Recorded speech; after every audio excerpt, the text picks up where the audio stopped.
Hello. We are looking for a ring. Okay, do you have a specific ring in mind? Yeah, we're looking for a Claddagh ring. Okay. Okay, we've got this one here. And the sale price on this one is 114 karat. And then we have the white gold also. Okay, so let's talk about it because, yeah, that could be, she may get the thin one. Well, the silver are really inexpensive. I will tell you, sorry for me, it was priced. Oh, love that price. It never seems like there's enough money to meet the needs, but we do okay.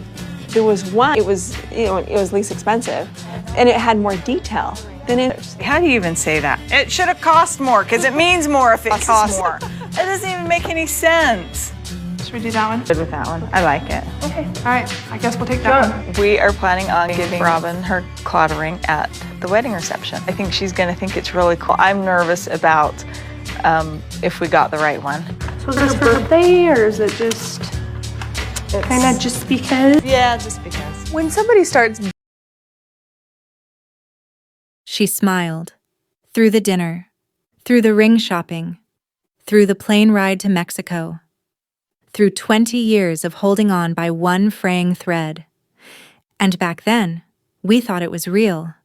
We thought this was what love looked like in a plural marriage. We thought she was happy. But rewatching it now, you feel it. In your stomach. In the silence between her sentences. In the way her eyes dart to Cody, searching for something that never comes. This wasn't celebration. This was survival. This was. We all saw. And this is the first episode, where we revisit the moments we didn't fully understand. Until it was too late. It was supposed to be a milestone. 20 years of marriage. That's supposed to mean something. A triumph. A testament. A chapter you toast with joy. But when Meri and Cody boarded that plane to Puerto Vallarta, something was already gone. Not lost. Taken. Because love doesn't disappear overnight. It's erased one moment at a time. A skipped glance. A tone too cold. A hand that used to reach for yours. Now casually checking a phone.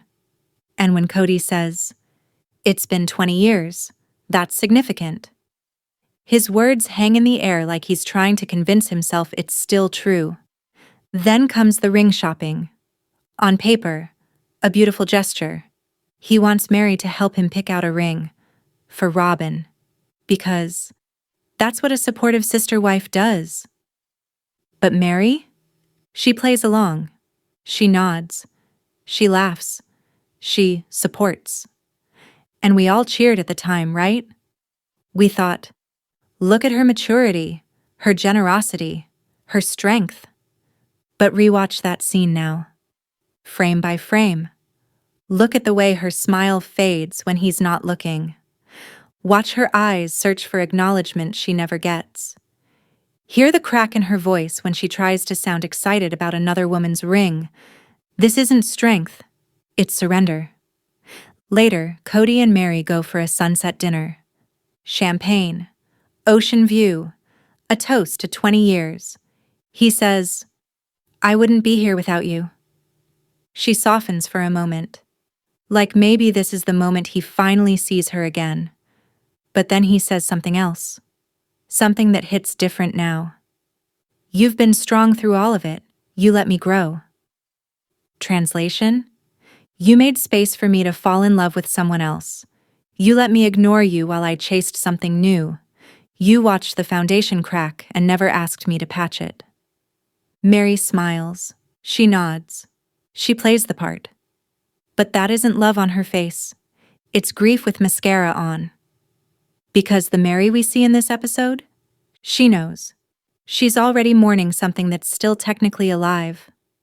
And Cody? He doesn't even realize she's leaving. Not yet. Not physically. Not publicly.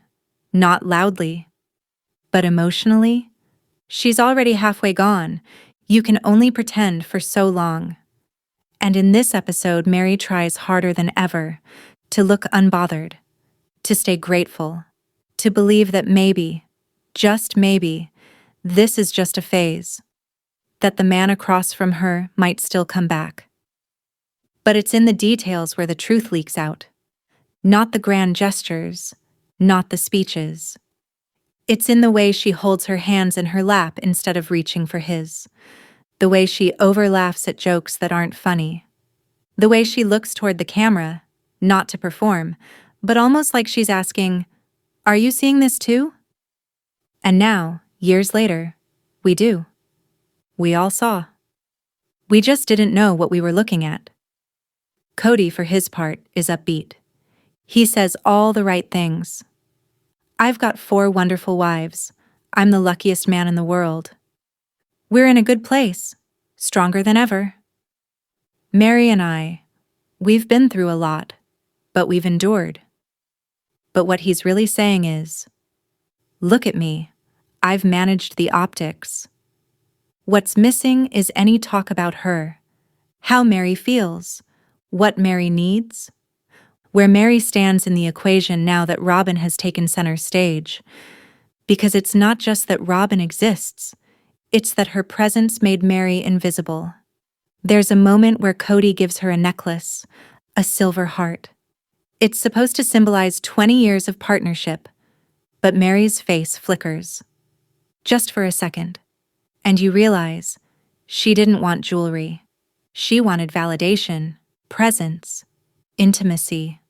Something that couldn't be bought and presented as a guilt-wrapped gesture.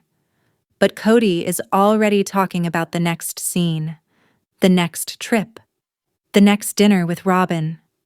He doesn't even notice the weight of her silence. He doesn't hear what her quiet is saying louder than words ever could.